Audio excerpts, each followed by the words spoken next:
யாரும் இப்படி ஒரு வார்த்தையை நம்மளை வாழ்த்தி கேட்க மாட்டோமா? நம்ம ரெண்டு குடும்பமும் ஒன்னா சேரவே சேராதுன்னு சொல்லி நாம எவ்வளவு ஏக்கப்பட்டிருப்போம். ஆனா அந்த சாமியே அருள் வாக்கா சொல்லி ஆசீர்வாதம் பண்ணப்ப வா, என் மனசே நிறைஞ்சு போச்சு பின்னி.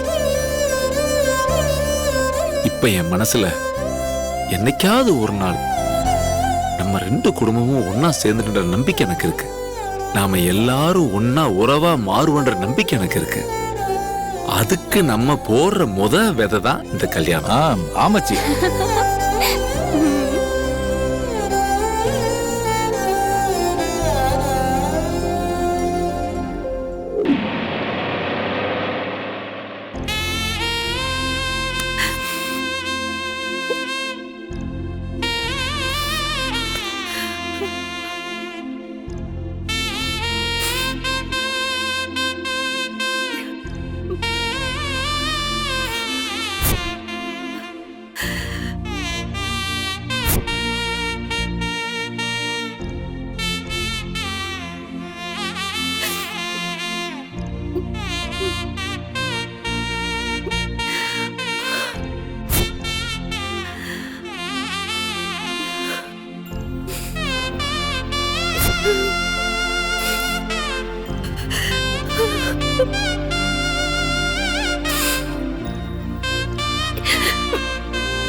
மா,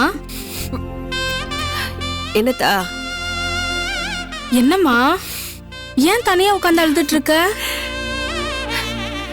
ஒண்ணும் இல்லத்தா. இன்னைக்கு உன் மாமா எனக்கு எடுத்து கொடுத்த சேலைய பாத்துக்கிட்டு இருந்தேன். அதே என்னை அறியாம கண்ணீர் வந்துருச்சு. என்ன உன் அண்ணன் எடுத்து கொடுத்த சேலைன்னதும் சென்டிமெண்டா ஃபீல் பண்றியாக்கும்? அடியே, இந்த சேலையை எங்க அண்ணன் எனக்கு வாங்கி கொடுத்ததுல என் மனசு எம்பிட்டு சந்தோஷப்பட்டுச்சுன்னு எனக்கு தாண்டி தெரியும். எனக்கு மட்டும்தான் தெரியும். அதுவும் சரிதான். சேலைனாலே பொம்பளைங்களுக்கு பிடிக்கும். அதுவும் அண்ணன் வாங்கி கொடுத்த சேலைனா சும்மாவா என்ன?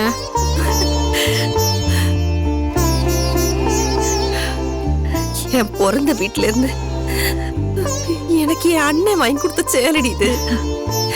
இதுக்கு முன்னாடி உன் மாமா எனக்கு வாங்கி கொடுத்த சேலையெல்லாம் கல்யாண சேலையும் நம்ம ரெண்டு குடும்பமும் பிரியறதுக்கு முன்னாடி வருஷ வருஷம் தீபாவளிக்கு பொங்கலுக்கு என் பிறந்த நாளுக்குன்னு வாங்கி கொடுத்த சேலை தான்.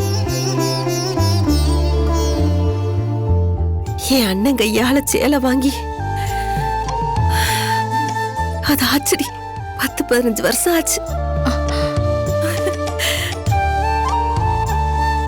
இதுக்கப்புறம் எனக்கு பிறந்த விட்டு சேலை கிடைக்கும்டா.